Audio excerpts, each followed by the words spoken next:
And I said, to the anger of my audience at one time, and I was rather uncharitable, that the problem with Africa is that those who have ideas have no power, and those with power have no ideas. And that in many ways still informs. So you have all these ideas on how we can green Africa. I listen to you and I can see you are bubbling with ideas, but you don't have the power.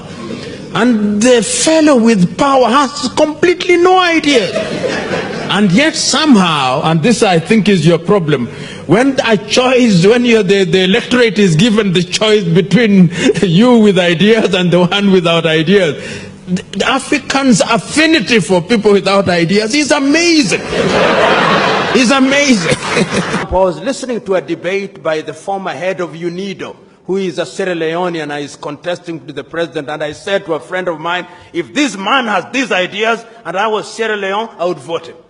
He said, Africa can realize our potential, and this idea that Africa has had conflict is misguided, and he gave examples. Vietnam was at war. Cambodia was at war. Laos was at war. The two Koreas were at war in 1953. Japan was bombed to the ground in 1945. Yet they have revived. They went back to the foundation that you talked about. We are not the only ones who had conflicts. Cambodia had conflict. Vietnam had conflict. In fact, in the 60s and mid-70s, they were referring to Cambodia, Vietnam, Laos, and others as basket cases. They recovered, they transformed, and today, yes, they're self-sufficient in food production. They're major industrial hubs for producing goods and services which are bought by rich OECD countries. What am I saying? None of us are destined to be poor. No nation is destined to have disease, disasters, and death only. It depends on the creativity and the determination of their people. And for us, the difference between us and many Asian countries is that God gave us everything. And you heard me talk about the Garden of Eden syndrome.